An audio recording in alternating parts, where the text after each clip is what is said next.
9 বছর পার হলেও একজন রোহিঙ্গাকেও মিয়ানমারে ফেরত পাঠাতে পারেনি বাংলাদেশ। কবে নাগাদ প্রত্যাবাসন শুরু হবে তাও অজানা নীতি নির্ধারকদের। আপাতত এই সংকট সমাধানে চীনের ওপর আস্থা রাখতে চায় বাংলাদেশ। আশাভু রাজনীতির কৌশলগত কারণে ঢাকা বেইজিং মিয়ানমার ত্রিপক্ষীয় উদ্যোগে খুলতে পারে সমাধানের পথ। আর প্রায় 15 লাখ মানুষের এই সংকটকে আন্তর্জাতিক পরিসরে আলোচনায় রাখার বড় চ্যালেঞ্জ বলেও মনে করছেন বিশ্লেষকরা। সিলন টি রপ্তানিতে শীর্ষে। 25 অগাস্ট 2017 সীমান্ত দিয়ে এক ধাক্কায় কয়েকদিনের মধ্যে মিয়ানমার থেকে বাংলাদেশে প্রাণভয়ে পালিয়ে আসে লাখ দশেক রোহিঙ্গা। তারপর নানা উদ্যোগ। প্রথম দফা মিয়ানমারের সাথে দ্বিপাক্ষিক অ্যারেঞ্জমেন্ট সই, তারপর IOM না জাতিসংঘ শরণার্থী সংস্থা UNHCR তা নিয়ে দ্বিধা।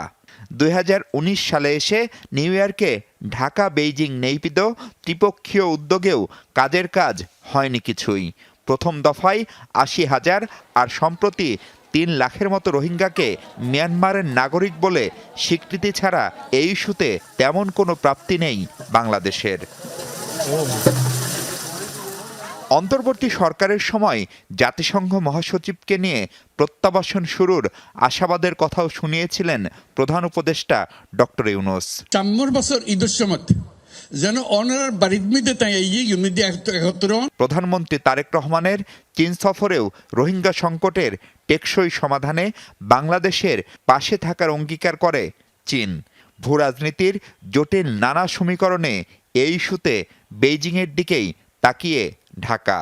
I'm very hopeful with the strategic partnership that we have with China, our strong friends, especially the relationship that has strengthened between our Honorable Prime Minister Tariq Rahman and President Xi Jinping.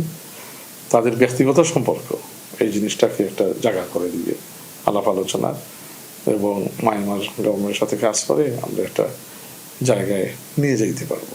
সব মিলিয়ে 15 লাখেরও বেশি মিয়ানমারের নাগরিকের দায়ভার এখন বাংলাদেশের কাঁধে। তাদের ভরণ পোষণে বৈশ্বিক সহায়তাও কমতে কমতে অর্ধেকে দাঁড়িয়েছে। এ অবস্থায় পররাষ্ট্রমন্ত্রী ডক্টর খলিলুর রহমান জাতিসংঘ সাধারণ পরিষদের সভাপতি হওয়ায় খানিকটা আশার আলো দেখছে Dhaka. What is a volatile world? Crisis after crisis আমরা দেখি। The attention span of moving from crisis to crisis also unfortunately moves on very quick. I am very hopeful আমরা এই রোহিঙ্গা ক্রাইসিস আবার ওয়ার্ল্ডের অ্যাটেনশনে নিয়ে আসতে পারবো আমাদের 81st সেশনের presidency of the UN general অ্যাসেম্বলির মাধ্যমে।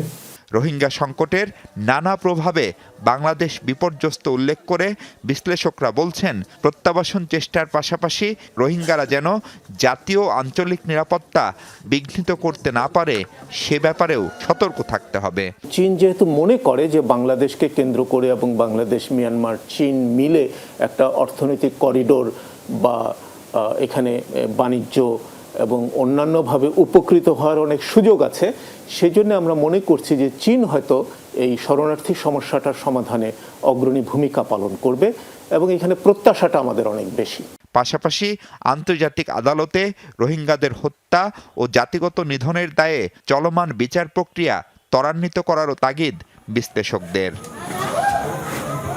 2017 থেকে 2026 গেল 9 বছরে রোহিঙ্গা সংকটের সমাধানে নেয়া বিভিন্ন উদ্যোগ শেষ পর্যন্ত কেন সফল হলো না তা পর্যালোচনা করার তাগিদ দিচ্ছেন বিশ্লেষকরা। বলছেন সেই সাথে আগামী দিনগুলোতে এই ইস্যুর সমাধান বাংলাদেশ কিভাবে করবে তারও পথ খোঁজা জরুরি।